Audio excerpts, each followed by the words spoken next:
Faltam apenas 4 dias para o vestibular da FUVEST e milhares de estudantes de todo o país estão conectados para participar das superaulas que o Sistema Positivo de Ensino e o Estadão estão realizando.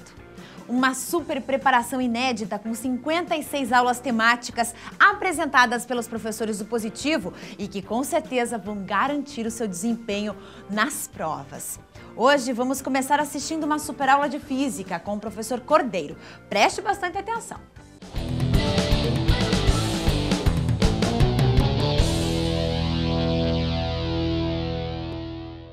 Olá pessoal, eu sou o professor Cordeiro e hoje vamos falar um pouquinho sobre termologia e resolver alguns testes da FUVEST e da Unicamp presentes nos últimos vestibulares.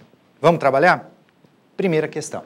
Para ilustrar a dilatação dos corpos, um grupo de estudantes apresenta em uma feira de ciências um instrumento esquematizado na figura acima. Nessa montagem, uma barra de alumínio com 30 centímetros de comprimento está apoiada sobre 2 suportes, tendo uma extremidade presa ao ponto inferior do ponteiro indicador e a outra encostada no anteparo fixo.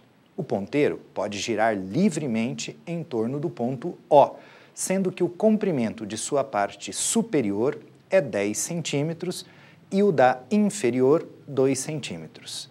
Se a barra de alumínio, inicialmente a temperatura de 25 graus Celsius, for aquecida a 225 graus Celsius, o deslocamento da extremidade superior do ponteiro será aproximadamente de... E aí vem as opções, as alternativas, lembrando que o coeficiente de dilatação linear do alumínio é de 2 vezes 10 a menos 5. Muito bem. Essa questão, embora não seja difícil, ela exige um pouquinho do aluno. Pelo seguinte, acompanhe no desenho. Ele tem que perceber que quando ocorre uma dilatação na parte de baixo, o ponteiro gira, mas como o eixo dele tem uma distância menor do eixo até a parte de baixo e uma distância maior do eixo até a parte de cima, as distâncias de baixo e de cima serão diferentes. E isso é que vai complicar um pouquinho a vida do aluno, porque ele tem que, em primeiro lugar, perceber esse detalhezinho. Muito bem. Primeira coisa a ser feita é observar que esses triângulos 1 e 2 são semelhantes. Veja, eu tenho aqui 2 ângulos iguais, OPV, o que me garante aqui que esses 2 triângulos são semelhantes, já que esses lados aqui são paralelos, Muito bem. E aí, nós poderemos observar que esta distância está para esta distância, ou seja, 10 para 2, assim como a variação de comprimento da parte de cima, que é essa, está para a variação de comprimento aqui, distância, da parte de baixo, que vamos chamar aqui de nossa equação de número 1. Observado isso, o próximo passo é calcular o deslocamento da parte de baixo que está encostada na barra. Então, a hora que a barra dilata, ela empurra a parte de baixo, provocando aquele deslocamento, que vamos calcular agora pela equação da dilatação linear. Alfa, o coeficiente de dilatação, comprimento inicial, variação de temperatura. A variação de comprimento da parte de baixo será calculada, então, pelo produto. 2 vezes 10 a menos 5, que é o coeficiente de dilatação linear do material. 30, que é o comprimento inicial da barra. E 200, que é a variação de temperatura que ocorreu.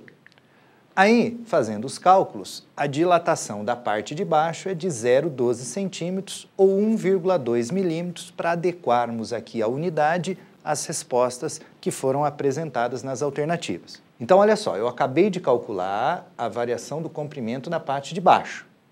E como o eixo está mais próximo da parte de baixo do que da parte de cima, é evidente que em cima teremos um deslocamento maior, que vamos calcular agora com base no fato de os triângulos 1 e 2 serem semelhantes. Então, 10 está para 2, que é essa distância aqui, 10 está para 2, na mesma proporção que a variação de comprimento lá em cima, da parte de cima, está para a variação de comprimento da parte de baixo, que nós já calculamos, 1,2. Muito bem, fazendo os cálculos, essa variação no comprimento da parte de cima, essa daqui, vai dar 6 milímetros. E, portanto, a resposta do problema é a alternativa letra C de cebola. Bom, como você pôde perceber, essa questão exigiu não só conhecimento sobre dilatação, mas também uma percepção matemática um pouquinho maior de que para o aluno poder enxergar que o deslocamento da parte de cima era maior que o da parte de baixo. Embora não trate assim de uma questão hiper difícil, pensar nessa saída exige um bom nível de conhecimento por parte do aluno para que ele possa resolver rapidamente. Muito bem, a segunda questão trata de uma simples aplicação da equação do calor sensível. Que macete? Ela estava inserida em um contexto referente à erupção de um vulcão e ao fato de as cinzas entrarem nas turbinas de um avião. Acompanhe a leitura, por favor. Considere que o calor específico de um material presente nas cinzas seja Czinho 0,8 joule por grama grau Celsius. Supondo que esse material entra na turbina a menos 20 graus Celsius, a energia cedida a uma massa M igual a 5 gramas do material para que ele atinja uma temperatura de 880 graus Celsius é igual a... Aí tem ali as opções. Bom, vamos entender o problema inicialmente. As cinzas estavam a menos 20 graus Celsius, lá no alto, lá é uma parte assim mais alta da atmosfera. E aí, o avião, ao passar por essa região, teve cinzas entrando na turbina e, consequentemente, elas são hiperaquecidas até cerca de 880 graus Celsius. Muito bem, para descobrir a quantidade de calor envolvido, eu vou usar a famosa formulinha do que macete. O M é a massa, Czinho o calor específico e ΔT a variação de temperatura para calcular o quê? A quantidade de calor envolvido no processo. Bom, como a massa é de 5 gramas e o calor específico 0,8 joule por grama grau Celsius e a variação de temperatura final 880, a hora que sai lá da turbina, menos 20, a hora que ela entra na turbina, menos 20, a hora que entra. Aí, fazendo esses cálculos, vai dar 3.600 joules e, portanto, a resposta é a alternativa letra D de dado. Bom, o próximo teste trata de um modelo muito tradicional em vestibulares, que é a relação entre o calor trocado e a potência de uma fonte térmica. Você perceberá que esse tema exigirá um pouquinho mais do candidato, afinal ele terá que ter vários conhecimentos, tais como a equação do calor sensível, que macete, do calor latente, o que mole, que vai aparecer no problema, a potência de uma fonte térmica, além de uma certa habilidade matemática para conseguir resolver a contento. Vamos ler o exercício. Um aquecedor elétrico é mergulhado em um recipiente com água a 10 graus Celsius e, 5 minutos depois, a água começa a ferver a 100. Se o aquecedor não for desligado, toda a água irá evaporar e o aquecedor será danificado. Considerando o momento em que a água começa a ferver, a evaporação de toda a água ocorrerá em um intervalo de tempo de aproximadamente, e aí são dados o calor específico e o calor de vaporização da água. Bom, ele pede para desconsiderar as perdas de calor para o recipiente, para o ambiente e para o próprio aquecedor. E aí temos que calcular em quanto tempo que isso vai ocorrer. Primeira coisa, temos que entender o problema. Ou seja, nós temos que perceber que a água vai ter que passar de 10 para 100 graus Celsius, ou seja, sofreu uma variação de temperatura de 90 graus, e aí eu vou aplicar a equação do que macete para descobrir a quantidade de calor envolvida nesse processo. A massa não foi dada, o calor específico, como é água, 1, e a variação de temperatura 90. Portanto, 90 M é a quantidade de calor envolvida nesse processo de aquecimento da água, desde a temperatura de 10 até 100, que é a temperatura em que vai começar a ebulição e ela vai passar para a fase gasosa. Muito bem, é fundamental sabermos a potência da fonte. E para calcular essa potência, temos que lembrar da equação que é a energia pelo intervalo de tempo para se gastar ou se transferir toda essa energia. A quantidade de energia envolvida é o calor que aqueceu a água até os 100 graus Celsius, de 10 a 100. E essa quantidade acabamos de calcular 90 M. e o tempo é de 5. Fazendo esse cálculo, então, a potência é igual a 18 vezes a massa, que eu não sei qual o seu real valor. Bom, agora temos que calcular a quantidade de calor para vaporizar toda aquela massa de água, ou seja, para ela passar da fase líquida para a fase gasosa. Como vamos trabalhar com uma mudança de fase, a formulinha é a do Kmol. Muito bem, o M, a massa, que eu não sei, o L, o latente de vaporização, fornecido 540. Muito bem. Aí, a quantidade de calor nesse caso vai ser M vezes 540. É a única coisa que eu consigo calcular até aqui por não ter o valor da massa. Já sei que a quantidade para vaporizar 540 M. Vamos ver agora, na próxima parte do problema, o tempo gasto exclusivamente na vaporização. Então, nós vamos partir novamente da equação da potência. Energia por tempo. Eu quero saber o tempo. A potência eu já calculei anteriormente, quando calculamos o calor para aquecer a água até o ponto de vaporização e com o tempo que já havia sido dado no item anterior. Agora eu quero o tempo para vaporização total, é outro tempo. E a energia que eu gasto é aqueles 540 M que acabamos de calcular pela equação do Kmol. A potência 18 M, a quantidade de energia 540 M e o tempo nós queremos calcular. E fazendo os cálculos, 30 minutos. Beleza? Bom, com isso, alternativa letra E. Agora vamos resolver um outro modelo frequente em vestibulares que trata das trocas de calor. O texto do exercício é o seguinte: um trocador de calor consiste em uma serpentina pela qual circulam 18 litros de água por minuto. A água entra na serpentina a temperatura ambiente, 20 graus Celsius, e sai mais quente. Com isso, resfria-se o líquido que passa por uma tubulação principal, na qual a serpentina está enrolada. Em uma fábrica, o líquido a ser resfriado na tubulação principal é também água, a 85 graus Celsius, mantida a uma vazão de 12 litros por minuto. Como a temperatura de saída da água da serpentina for 40 graus Celsius, será possível estimar que a água da tubulação principal esteja saindo a uma temperatura T de aproximadamente. E aí vem as alternativas. Bom, eu gostaria que vocês observassem comigo esse desenho, porque ele ilustra e explica o que você vai ter que fazer. Olha só, aqui eu tenho a água do trocador, né, que entra a 20 e sai a 40 graus Celsius. Essa água aqui, ó, esse líquido, né, que entra por aqui e sai por aqui, é um líquido a ser resfriado, que é água também entrando a 85 e saindo a uma temperatura que eu quero descobrir qual é o seu valor. Conclusão: trocam calor a água, né, que passa aqui por essa serpentina e a água que passa pela tubulação.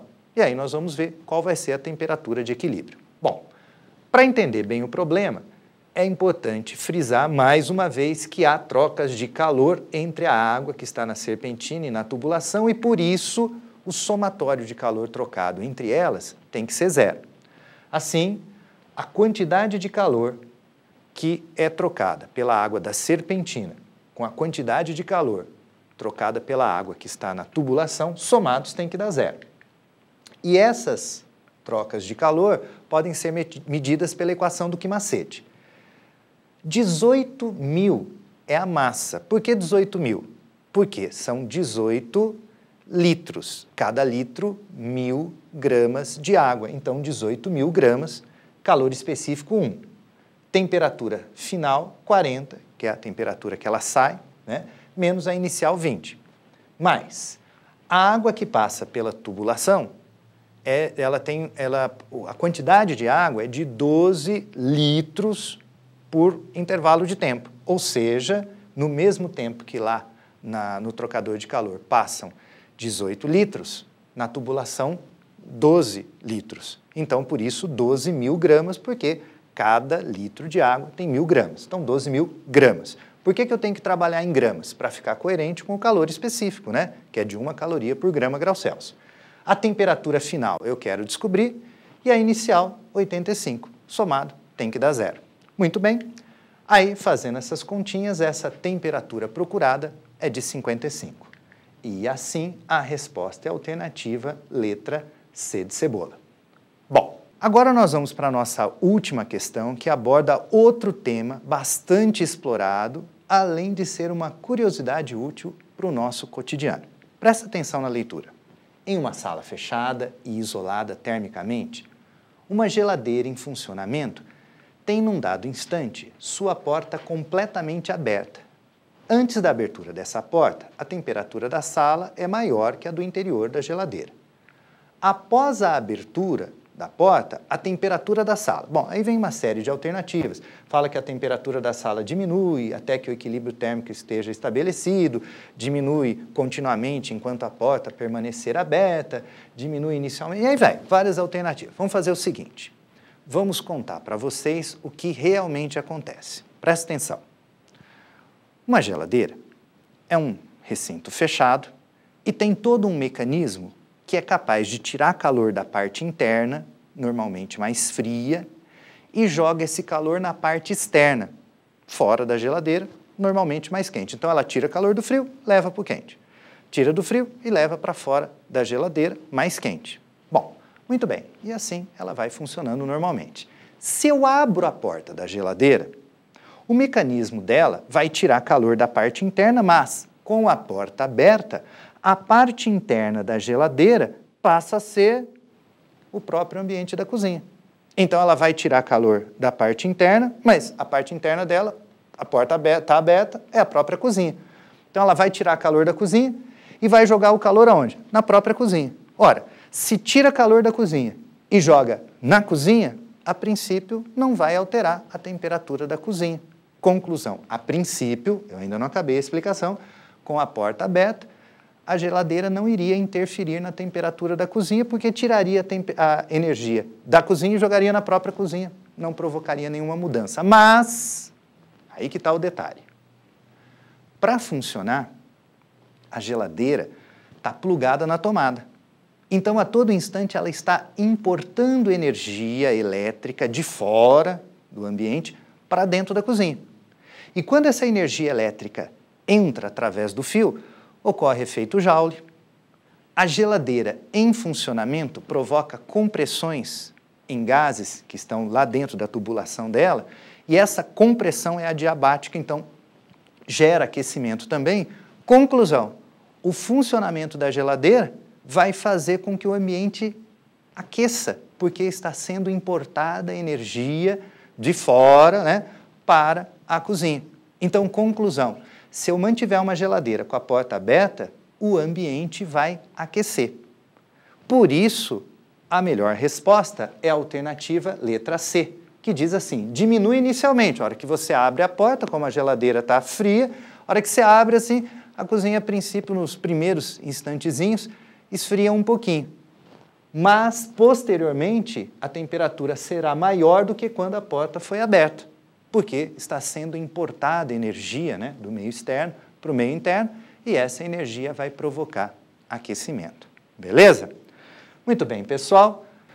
E assim nós terminamos essa nossa aula de exercícios, testes de termologia, desejando a todos muito sucesso e que seus objetivos sejam atingidos, que você passe naquela universidade que você quer e, principalmente, que você seja feliz. Grande abraço!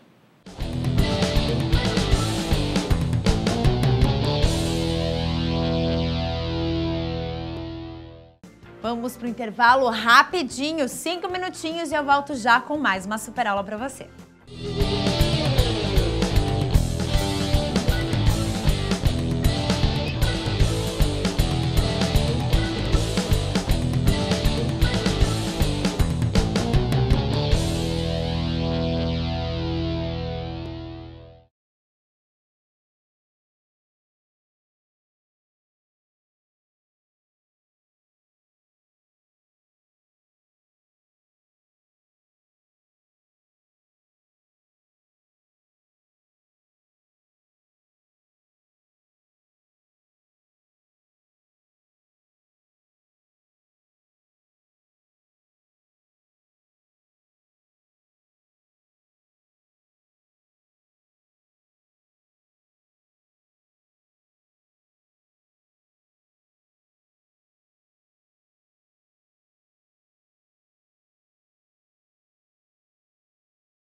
voltamos para assistir mais uma super aula inédita.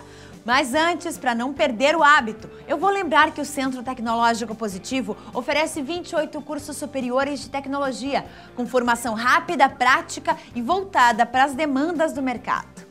Os cursos atendem às diversas áreas, inclusive aquelas voltadas à indústria. 2 exemplos são os cursos de Gestão de Produção Industrial e o de Produção Industrial Automobilística, oferecidos nas unidades Batel e SIC. Ambos os cursos contam com uma infraestrutura privilegiada, composta por laboratórios modernos e especializados, além das salas de aula com acesso sem fio à internet. Conheça esse e outros cursos em ctpositivo.com.br e inscreva-se para o vestibular. Estude em uma instituição que é referência para o mercado. É isso aí, vamos continuar com a superaula do professor Hamilton, que vai discutir mais temas sobre geopolítica. Vamos lá!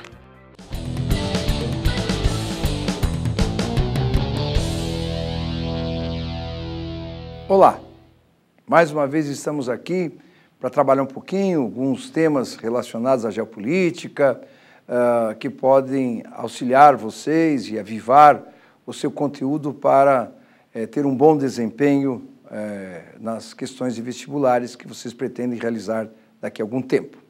Vamos lá então para a primeira questão. Observe os mapas do Brasil. Então você tem um mapa sobre renda per capita e você tem um outro sobre os bolsões de pobreza. Quanto mais escuro, maior a renda per capita e evidente que ela vai abranger mais o estado de São Paulo, né, a região do Rio de Janeiro e abrangendo também o Distrito Federal. E aqui são os bolsões de pobreza. Perceba que tem aqui na região sul, tem na região sudeste, tem na região nordeste, tem na região centro-oeste e também tem na região norte do nosso país. Considere as afirmativas relacionadas aos mapas. 1.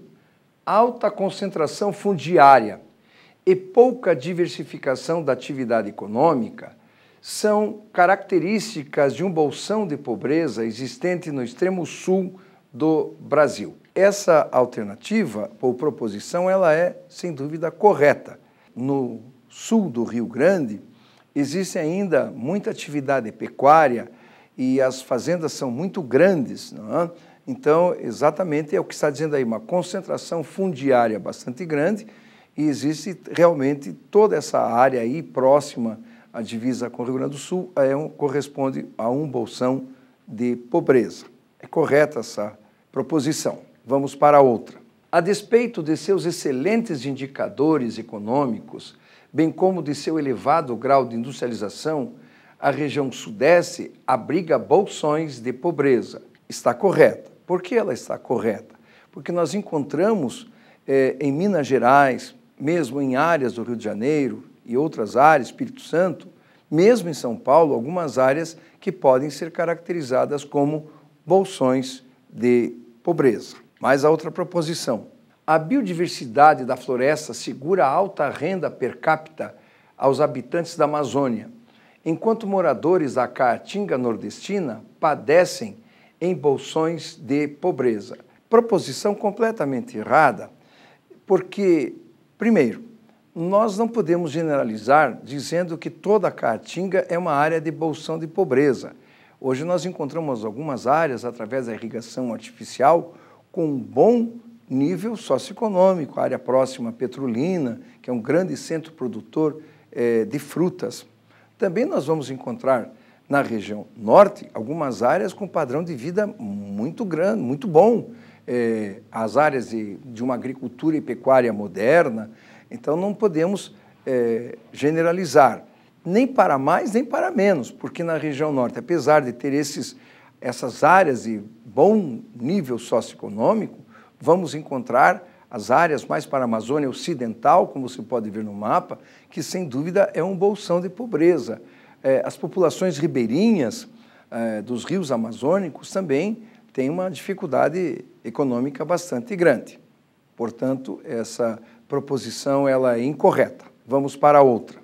Embora Brasília detenha alguns dos melhores indicadores socioeconômicos do país, o próprio Distrito Federal e arredores abrigam um bolsão de pobreza. Essa proposição também ela é correta. Não nos esqueçamos que no entorno de Brasília existem as cidades satélites que originariamente são constituídas por trabalhadores da construção civil que foram construir Brasília. E junto a eles se juntaram outras pessoas, mesmo oriundas de êxodo rural, da mecanização da agricultura no entorno, no estado de Goiás, no estado de Minas Gerais. Então, apesar, como está dizendo a proposição, o Distrito Federal ter bons padrões, também nessa área encontramos esses bolsões de pobreza. Continuando, importantes transformações produtivas e na forma de organização do trabalho têm ocorrido nas últimas décadas em todo o mundo e também no Brasil. Assinale a alternativa correta. E aí você tem uma charge que mostra empresários, ao que tudo indica, magnatas, sendo artistas de rua, e ali um pobre, olhando todo surpreendido, com os empresários também tentando ganhar os seus tostões na rua. Alternativa A.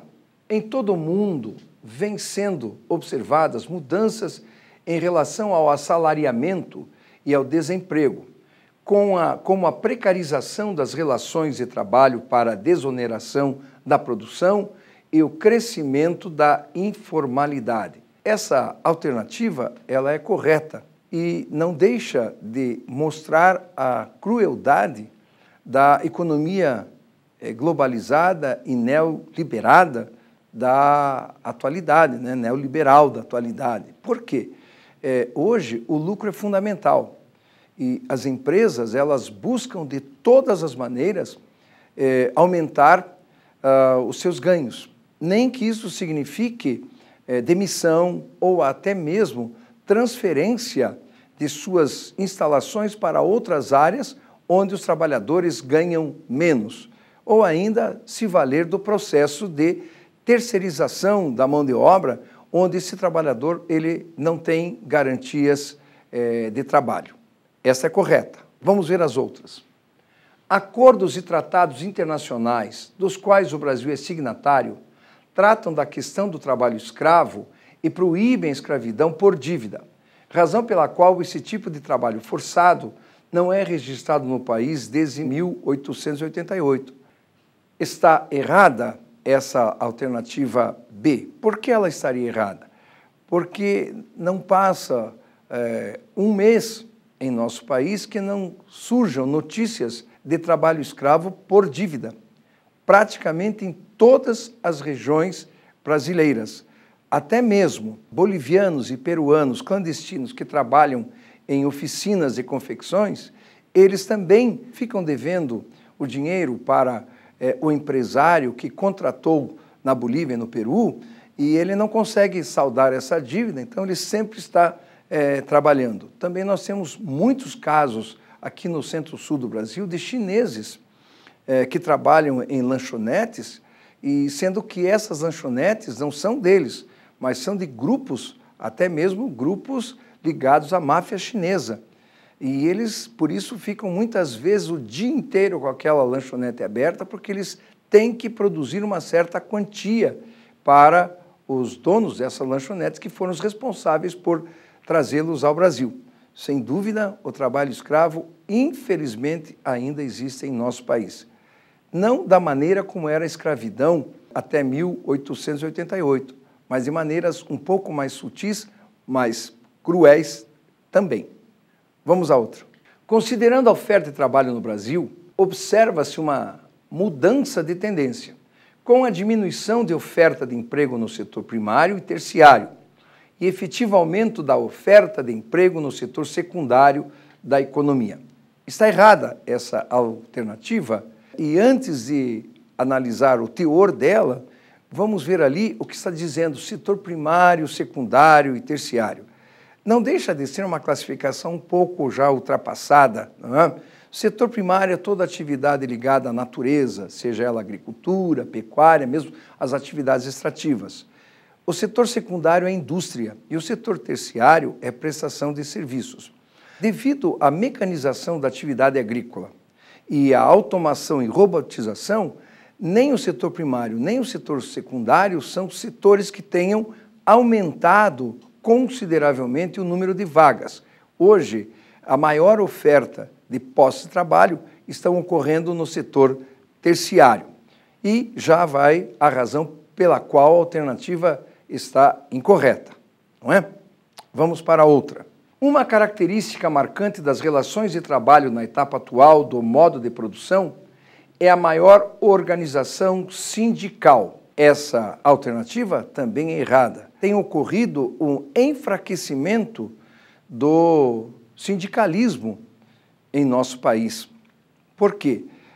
Hoje nós temos trabalho terceirizado, muitas vezes as empresas pulverizam as suas atividades em vários locais, em pequenos núcleos urbanos, de tal maneira que não existe como fazer uma grande concentração de trabalhadores numa determinada área.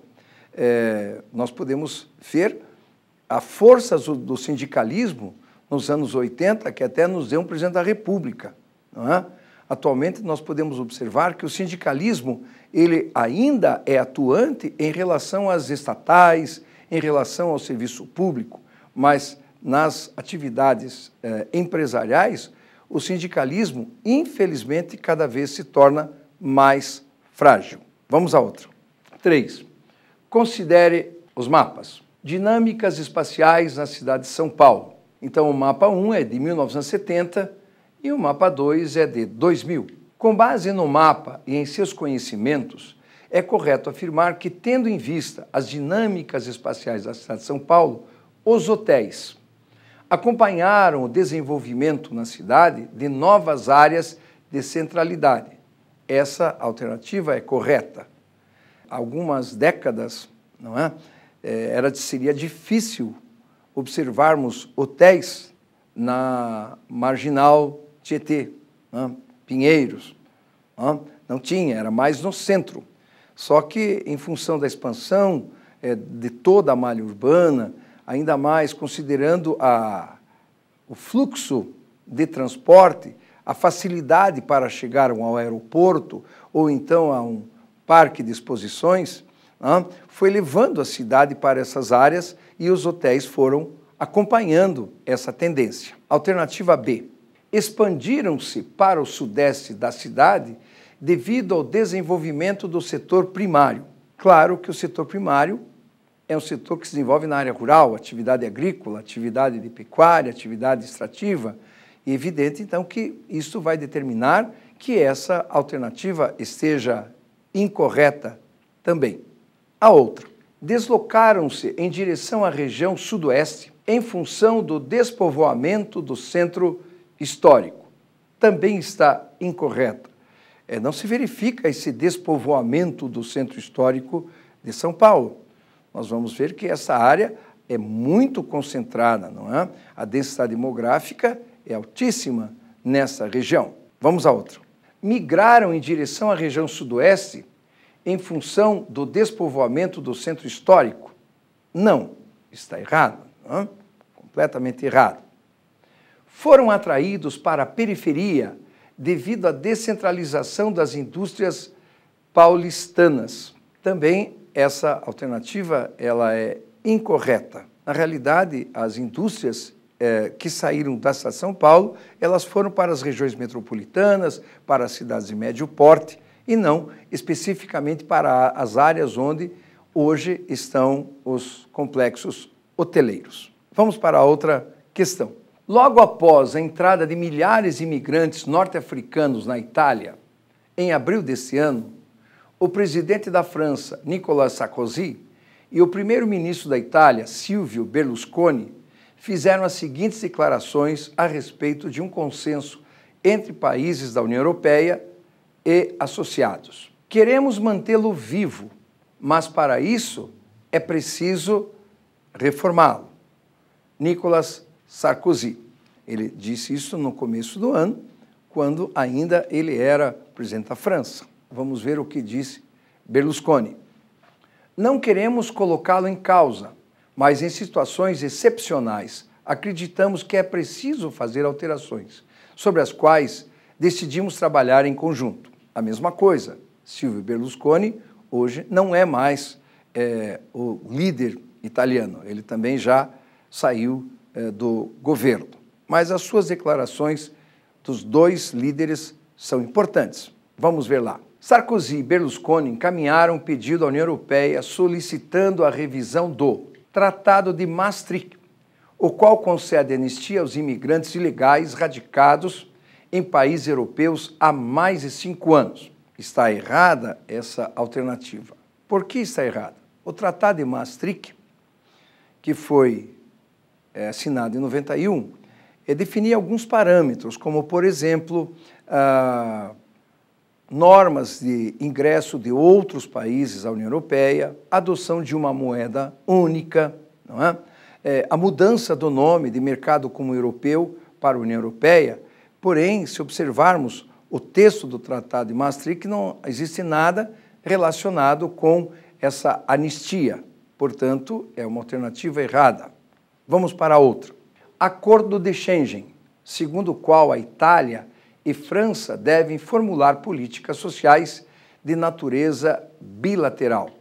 Está errado. O Acordo de Schengen ele é mais amplo e não é apenas abrangendo Itália e França. Aliás, no final dessas alternativas, você tem lá e nós vamos avaliar o que é o Acordo de Schengen. Vamos para outra. Tratado de Maastricht, que implementou a União Econômica e Monetária e a moeda única em todos os países da União Europeia. Está errada a alternativa porque não são todos os países da União Europeia que adotam o euro.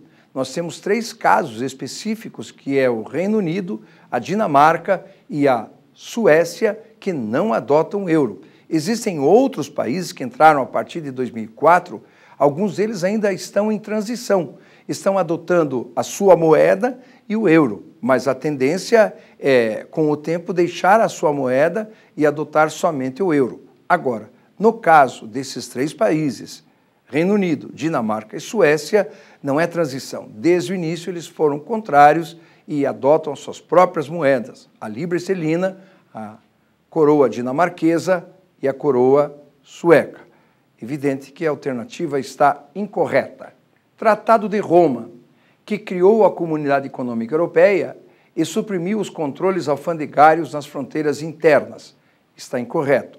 O Tratado de Roma, que foi assinado em 1957, criou o mercado comum europeu, inicialmente apenas com 6 participantes: Bélgica, Luxemburgo, Países Baixos, França, Itália e Alemanha Ocidental.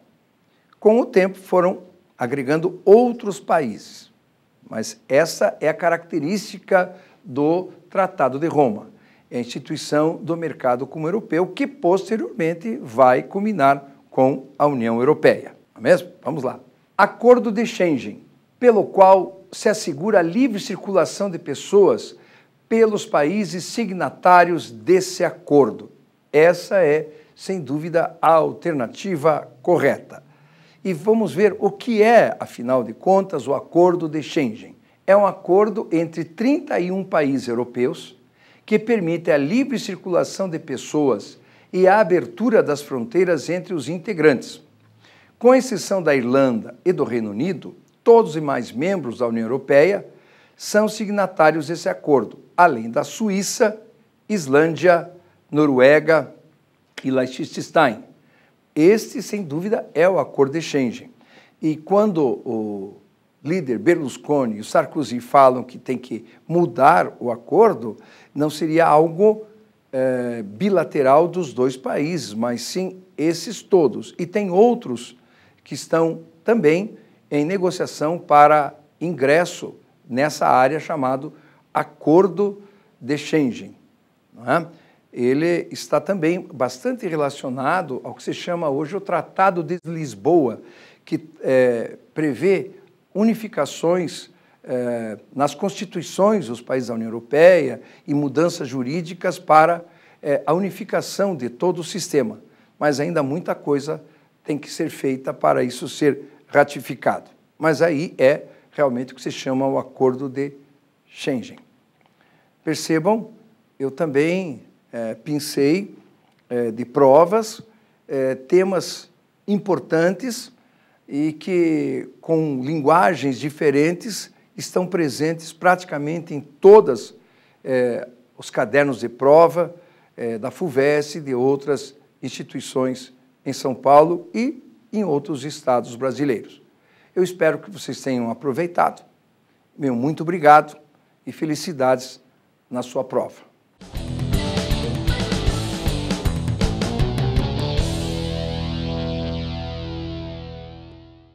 Chegou a hora de fazer aquele intervalo que você já conhece. 5 minutinhos, fica ligado que eu volto já.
voltamos para o grande final. A última superaula de hoje é de biologia, um tema pra lá de interessante. Fotossíntese com o professor Lica. Vamos lá.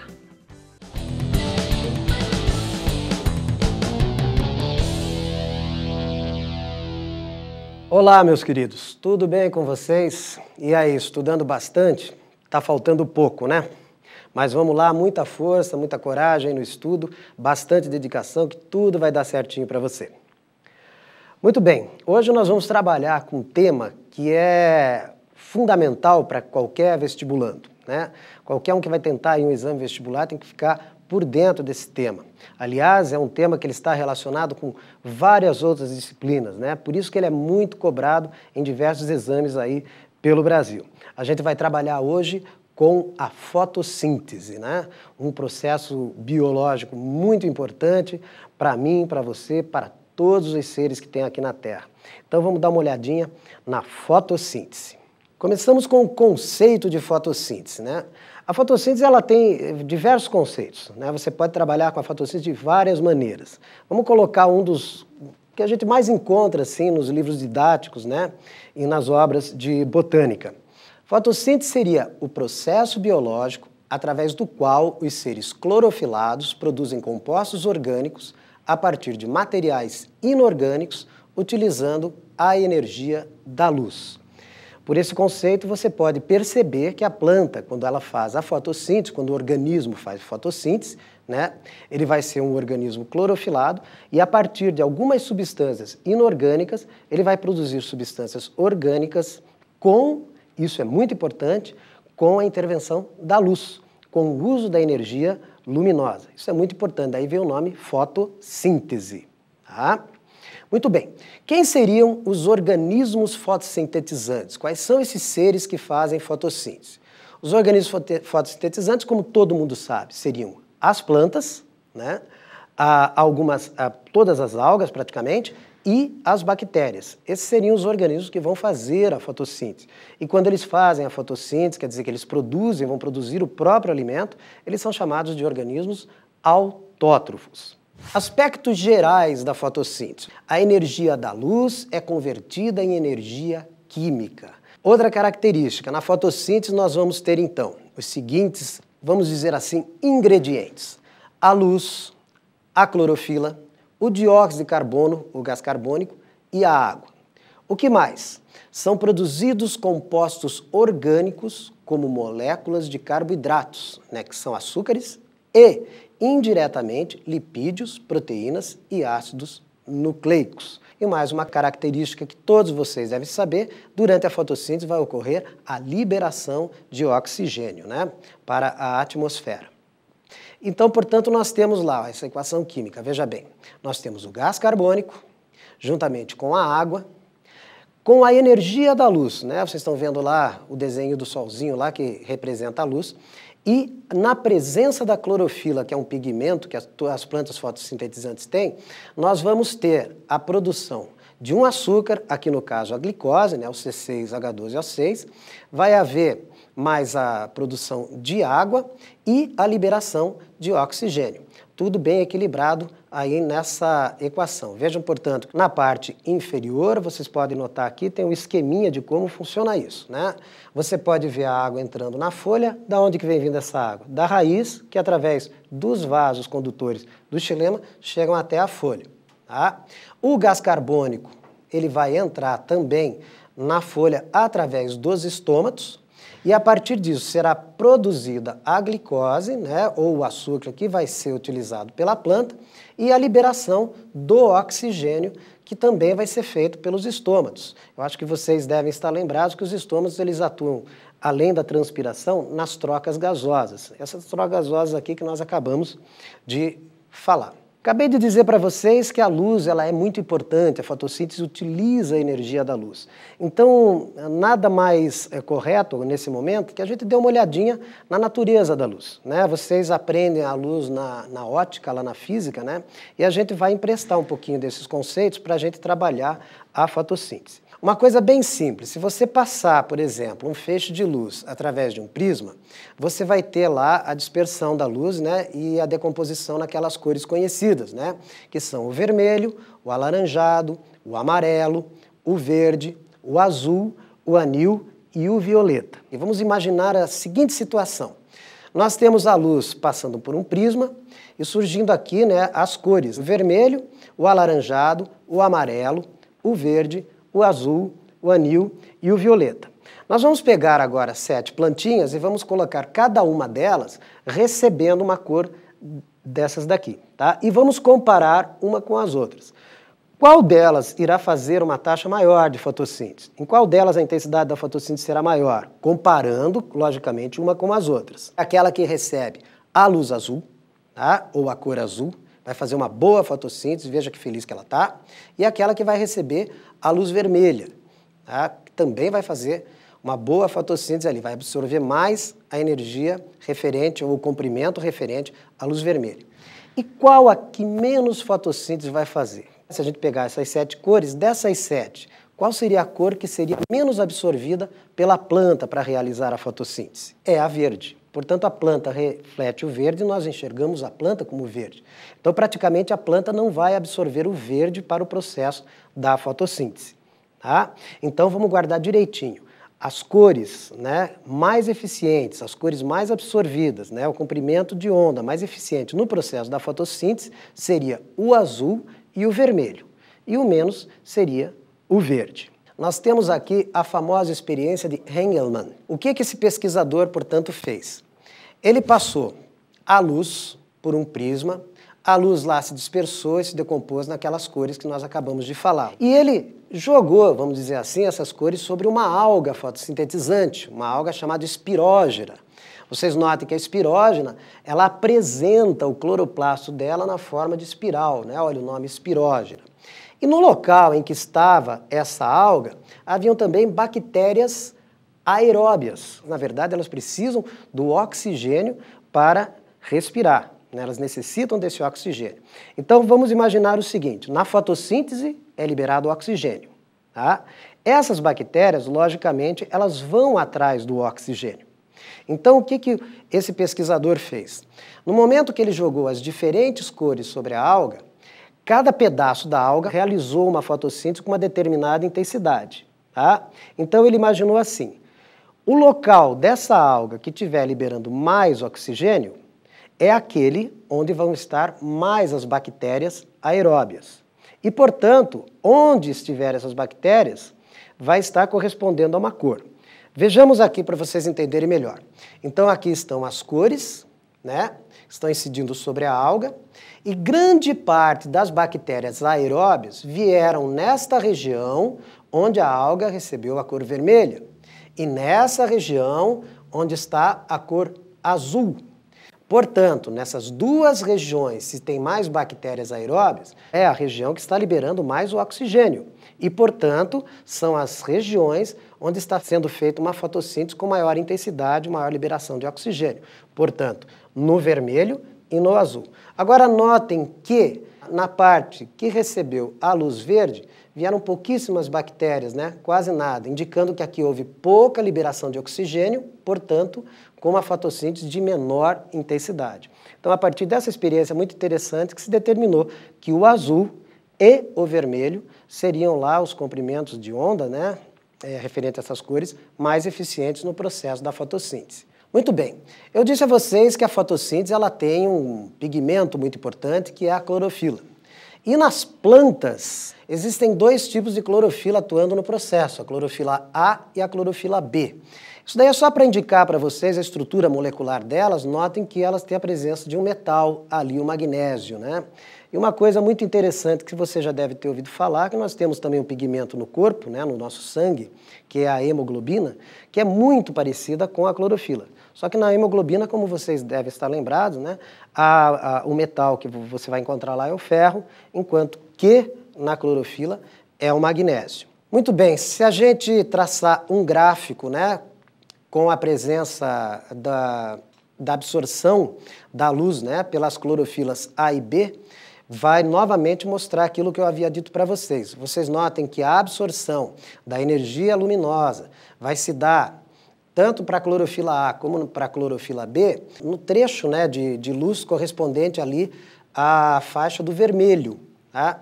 E também na faixa do azul. E uma pouca absorção de energia luminosa na faixa referente ao verde, né? Esse gráfico aqui, inclusive, já caiu em alguns vestibulares para você determinar, assim, quais seriam as cores mais eficientes no processo da fotossíntese.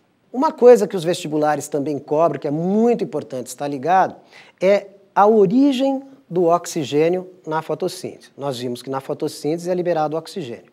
Da onde vem esse oxigênio? Durante muito tempo se pensou que esse oxigênio viria do gás carbônico, né, do dióxido de carbono, o CO2. Mas algumas experiências vieram mostrar que não. Algumas observações científicas vieram mostrar que não. Hoje a gente sabe que esse oxigênio ele vem da molécula de água. Portanto, não se esqueçam disso. O oxigênio liberado no processo da fotossíntese, tá? Ele provém da molécula de água e não do CO2, e sim da água. A água que vai originar esse oxigênio que vai ser liberado no processo da fotossíntese. E como que isso ocorre? Isso ocorre num fato, né, num fenômeno muito importante que tem na fotossíntese chamado fotólise da água. Se você pegar a palavra fotólise, foto, luz, lise, quebra, seria, entre aspas, a quebra da molécula de água pela ação da luz. Na verdade, o que vai acontecer aqui é a decomposição da água por ação da luz. Isso é chamado de fotólise da água e ocorre lá num processo, numa fase clara da fotossíntese. Tá? Então vocês podem ver aqui a molécula de água, as moléculas de água, né? A ação da luz e a decomposição aqui, ó, em hidrogênio, liberação de elétrons e está aqui a formação do oxigênio. Portanto, a fotólise da água, né, é a explicação clara aqui de que o oxigênio liberado na fotossíntese vem da água, através desse processo de fotólise. Está aí um esqueminha que eu acho que vai ajudar vocês a guardarem muito bem o processo de fotólise. Vocês vejam a energia da luz agindo aqui, atuando na molécula de água. O oxigênio é liberado. E o que vai ser importante para a fotossíntese? É o hidrogênio que a água tem. Esse hidrogênio que vai participar da formação do carboidrato. Tá? Portanto, a água seria, vamos dizer assim, uma fonte do hidrogênio para o processo. Tá? Muitos outros seres usam outras fontes na fotossíntese. Algumas bactérias usam H2S, tá? Mas as plantas elas vão utilizar a água. Portanto, na fotólise da água, o hidrogênio ele vai ser utilizado, né, para a formação do carboidrato, aqui a gente colocou a glicose, e o oxigênio ele vai ser liberado, tá, no processo. Muito bem, sendo uma reação, a fotossíntese é uma reação muito importante para todos nós, a fotossíntese ela vai sofrer influência de alguns fatores, tá? Que fatores seriam esses? Nós vamos falar os três mais importantes. Seriam eles a luz, claro, né? A luz muito importante. Um outro fator seria a concentração de dióxido de carbono, o gás carbônico, né? E a temperatura que vai atuar como um fator influenciando o processo de fotossíntese. Então vamos dar uma olhada aqui na luminosidade, né? Está dizendo ali, ó. A taxa de fotossíntese aumenta proporcionalmente ao aumento da intensidade luminosa até que se atinja o ponto de saturação luminosa. Então vem comigo aqui, eu vou mostrar uma coisinha aqui no quadro para vocês. Você tem o gráfico aqui, né, em que nesse eixo nós colocamos a taxa de fotossíntese, nesse eixo a intensidade luminosa. Notem que à medida que nós estamos aumentando a intensidade luminosa, tá, a fotossíntese aumenta a sua taxa. Mas vai chegar um ponto que por mais luz que você ofereça para a planta, tá, a fotossíntese não aumenta mais. Por que isso? Porque o processo foi saturado pela luz. Não adianta você aumentar a intensidade da luz que o processo não aumenta mais. Essa intensidade luminosa, a partir da qual a taxa de fotossíntese não aumenta mais, é o que nós chamamos de ponto de saturação luminosa. Tá? Então é o ponto a partir do qual, por mais luz que você ofereça para a planta, a fotossíntese não vai aumentar a sua intensidade, não vai aumentar a sua taxa. Um outro fator que eu comentei com vocês é o gás carbônico, a concentração de gás carbônico. Você sabe que o gás carbônico é muito importante para a produção dos carboidratos na fotossíntese. Agora vamos ver como é que a fotossíntese, como que a taxa de fotossíntese vai variar de acordo com a concentração de gás carbônico. Você tem aqui a porcentagem de gás carbônico e aqui você tem nesse eixo a taxa de fotossíntese. E nós temos lá, ó, a taxa de fotossíntese aumenta de acordo com o aumento da concentração de gás carbônico, até um determinado valor, a partir do qual a taxa de fotossíntese deixa de aumentar. Então você está vendo aqui, nós estamos aumentando nesse eixo aqui a concentração de gás carbônico.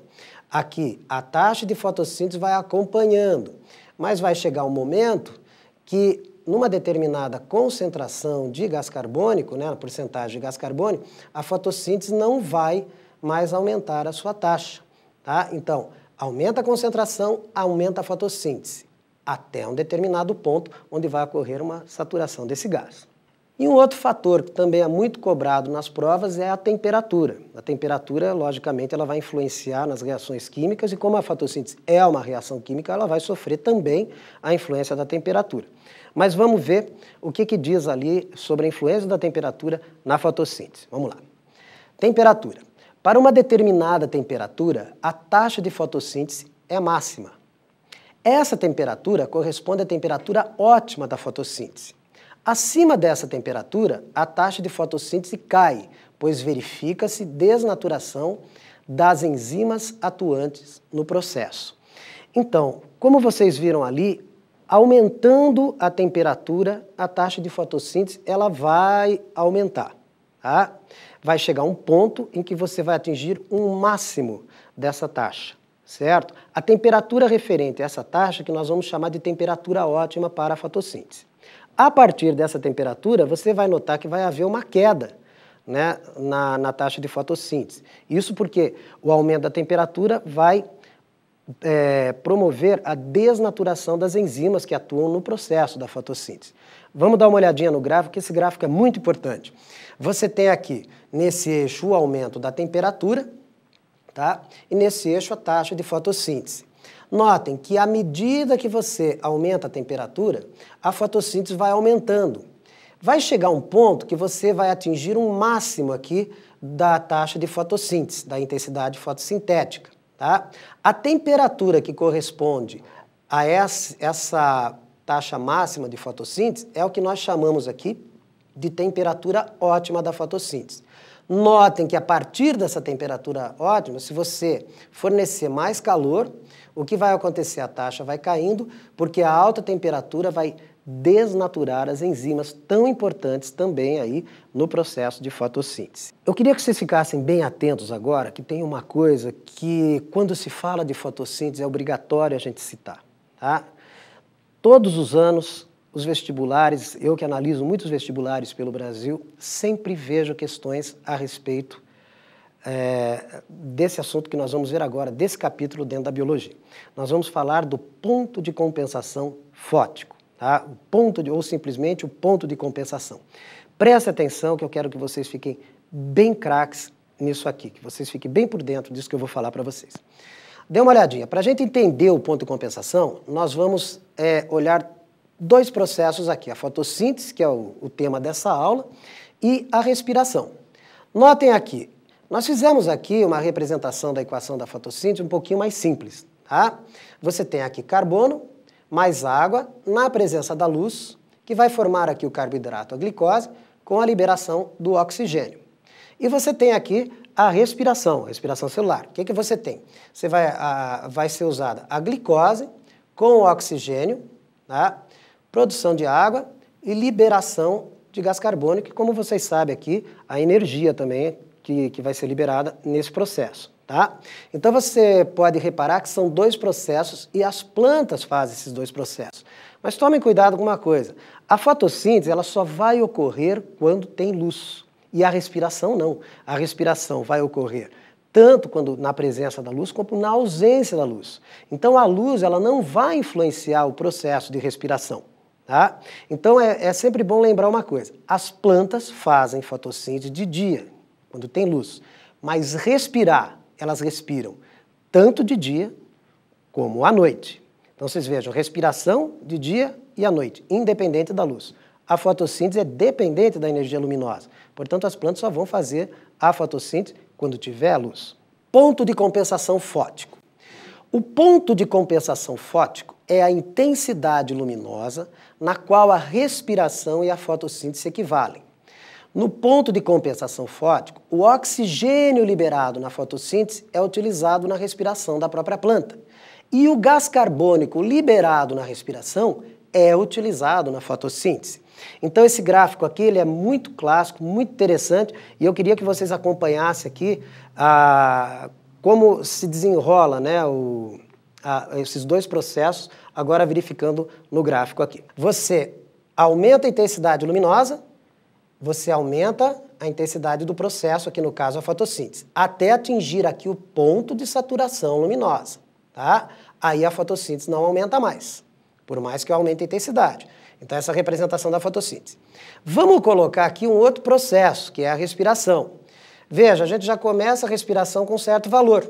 Tá? Se a gente aumentar a intensidade luminosa, a respiração continua constante, olha, porque ela não depende da luz. Eu aumento a intensidade luminosa, a respiração nem diminui e nem aumenta a intensidade do seu processo. Tá? Agora notem aqui, exatamente nesse ponto aqui, onde a respiração se encontra aqui com a fotossíntese. Essa intensidade é que nós chamamos de ponto de compensação fótico, ou seja, a intensidade luminosa na qual fotossíntese e respiração se equivalem. O que quer dizer isso? Que todo o oxigênio, quando a planta está no seu ponto de compensação fótico, todo o oxigênio liberado na fotossíntese vai ser utilizado na respiração. Ao passo que todo o gás carbônico produzido na respiração vai ser utilizado na fotossíntese. Tá? Outra coisa muito importante é que um processo vai consumir o que o outro produz. Por exemplo, a fotossíntese está produzindo glicose e a respiração está consumindo a glicose. No ponto de compensação, o que é produzido na fotossíntese é consumido pela respiração. E não vai sobrar ali nenhuma substância, vamos dizer assim, para a planta armazenar, nenhum carboidrato ali para a planta armazenar. Então esse seria o ponto de compensação. Guardaram bem? É a intensidade luminosa na qual a fotossíntese e a respiração se equivalem. Ponto de compensação fótico. Quanto a esse ponto de compensação, nós temos as plantas umbrófilas, ou plantas de sombra, elas apresentam um ponto de compensação baixo. Portanto, as plantas que vivem na sombra, elas têm um ponto de compensação baixo. Plantas heliófilas, conhecidas como planta de sol, elas vão apresentar um ponto de compensação elevado. Tá? Então, se fosse no gráfico, você teria o ponto de compensação das umbrófilas de sombra menor e o das heliófilas maior. E agora vamos fazer alguns testes para a gente poder fixar a matéria que vocês viram aqui. Primeiro teste. O gráfico abaixo mostra a variação da taxa de fotossíntese de duas espécies de árvores de uma floresta. Uma espécie é de ambiente aberto, enquanto a outra vive sob outras árvores. Olha, gente, nos vestibulares da FUVEST, né, nos vestibulares da Unicamp, tá, e em diversos vestibulares pelo Brasil, você vai sempre encontrar gráficos, né? A análise de gráfico é uma coisa muito importante, tá?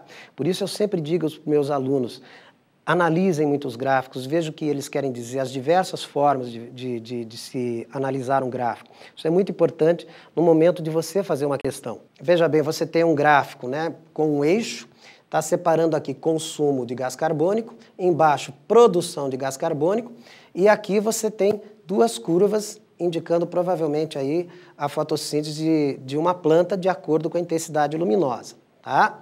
E está dizendo, né, que é uma espécie que é de ambiente aberto e uma outra vive sobre as árvores. Então, essa espécie de ambiente aberto seria uma planta heliófila e sobre as árvores uma planta umbrófila.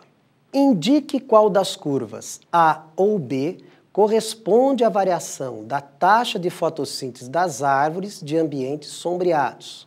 Justifique utilizando os dados apresentados no gráfico. Então, se é para usar esses dados, vamos ao gráfico agora com algumas informações. Você tem aqui, olha, consumo de CO2. Quem consome CO2? A fotossíntese, tá? Produção de CO2. Quem produz CO2? A respiração. Aí você tem um eixo e nesse ponto aqui, olha, o que está acontecendo nesse ponto? Olha, fotossíntese de A, fotossíntese de B. Ponto de compensação de B, notem a posição. Ponto de compensação de A, notem a posição. Quem é que vai apresentar o ponto de compensação mais baixo? É a planta A. Portanto, esta é a curva que corresponde à variação da taxa de fotossíntese das árvores de ambientes sombreados, onde o ponto de compensação é mais baixo. Do letra B. O que acontece com as plantas, em geral, quando atinge o seu ponto de compensação fótico? E quando atingem o ponto de saturação luminosa? Justifique as duas respostas. Como é que você poderia explicar isso? O ponto de compensação é o que nós falamos, a intensidade luminosa, na qual a fotossíntese e a respiração se equivalem, né? Então seria mais ou menos aquilo, tudo que está sendo produzido num processo está sendo consumido no outro. Feito entre respiração e fotossíntese. Portanto, a intensidade luminosa na qual fotossíntese e respiração se equivalem. E pede ainda, olha lá, ó, e quanto atinge o ponto de saturação luminosa? O ponto de saturação luminosa é aquela intensidade luminosa na qual a fotossíntese deixa de aumentar a sua intensidade. Quer dizer, a reação ela ficou saturada de luz. Feito? Seria mais ou menos isso. Então, a partir desse ponto de saturação, por mais que você aumente a intensidade luminosa, a intensidade da fotossíntese não vai aumentar. 10 copos de vidro transparente, tendo no fundo algodão molhado em água, foram mantidos em local iluminado e arejado. Em cada um deles foi colocada uma semente de feijão. Alguns dias depois, todas as sementes germinaram e produziram raízes, caules e folhas. 5 plantas foram, então, transferidas para 5 vasos com terra e as outras 5 foram mantidas nos copos com algodão. Todas permaneceram no mesmo local iluminado, arejado e foram regadas regularmente com água destilada. Quando vocês encontrarem uma questão que ela apresenta assim, diversos dados, né, seria bom vocês irem anotando esses dados para você trabalhar essa questão, para você ir construindo as ideias dessa questão. Tá? Então nós vamos ver um esqueminha de como que a gente pode... uma estratégia que a gente pode aplicar aqui para resolver uma questão desse tipo quando ela tem alguns dados dessa forma aqui. A pergunta ainda continua, né? Mantendo-se as plantas por várias semanas nessas condições, o resultado esperado, a explicação correta para eles são: esses feijões aqui, eles vão germinar, tá? Todos eles, produzindo a raiz, o caule e a folha. 5 deles foram transferidos com vaso com terra, tá? E os outros permaneceram no algodão. Qual é o resultado esperado, né? E a explicação correta para cada uma dessas plantas, para cada um desses grupos de plantas aí. Vamos lá, letra A. Todas as plantas crescerão até produzir frutos, pois são capazes de obter, por meio da fotossíntese, os micronutrientes necessários para a manutenção até a reprodução. Porque todas as plantas vão chegar a produzir fruto só fazendo ali a fotossíntese, né, com a energia da luz, sem depender de mais nada. Letra B. Somente as plantas em vaso crescerão até produzir frutos, pois além das substâncias obtidas por meio da fotossíntese, podem absorver do solo os micronutrientes necessários para a sua manutenção até a reprodução. Letra C. Todas as plantas crescerão até produzir frutos, pois além das substâncias obtidas por meio da fotossíntese, podem absorver da água os micronutrientes necessários para a sua manutenção até a reprodução. Continuando, somente as plantas em vaso crescerão até produzir frutos, pois apenas elas são capazes de obter, por meio da fotossíntese, os micronutrientes necessários para a sua manutenção até a reprodução. E, finalmente, a letra E, somente as plantas em vaso crescerão até produzir frutos, pois o solo fornece todas as substâncias que a planta necessita para seu crescimento e manutenção até a reprodução. Você já deve saber o que vai acontecer ali, né? É logicamente que as plantas que foram transferidas para os vasos, elas vão chegar a produzir os frutos, vão se reproduzir. Porque a fotossíntese é um processo que vai utilizar a água, né, que estava ali no algodão, e o gás carbônico que estava no ar, até o crescimento da planta. E a planta ela começa a crescer bem até um certo ponto, porque ela vai usar também as reservas que estão nos cotilédonos, lá, lembra, das sementes. Feito? A partir de um ponto ela vai precisar de outros nutrientes, os micronutrientes, né? E isso só vai ser encontrado no solo. Portanto, a resposta correta para esse teste aqui seria a letra B. Somente as plantas em vaso crescerão até produzir frutos, pois além das substâncias obtidas por meio da fotossíntese, podem absorver do solo os micronutrientes necessários para a sua manutenção até a reprodução. Então veja que os nutrientes do solo também são importantes, certo? Então com essa questão a gente encerra a nossa aula, espero que vocês tenham gostado da aula. Estudem bastante, com bastante alegria, está chegando aí o dia do vestibular, eu espero que vocês tenham mais uma vez gostado da aula, conte com a gente, Deus abençoe, até logo.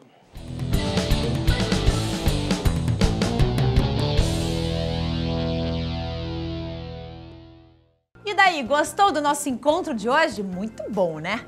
Não perca as superaulas de amanhã. Eu espero você já a partir das 9 horas da manhã. A gente se vê. Tchau, tchau.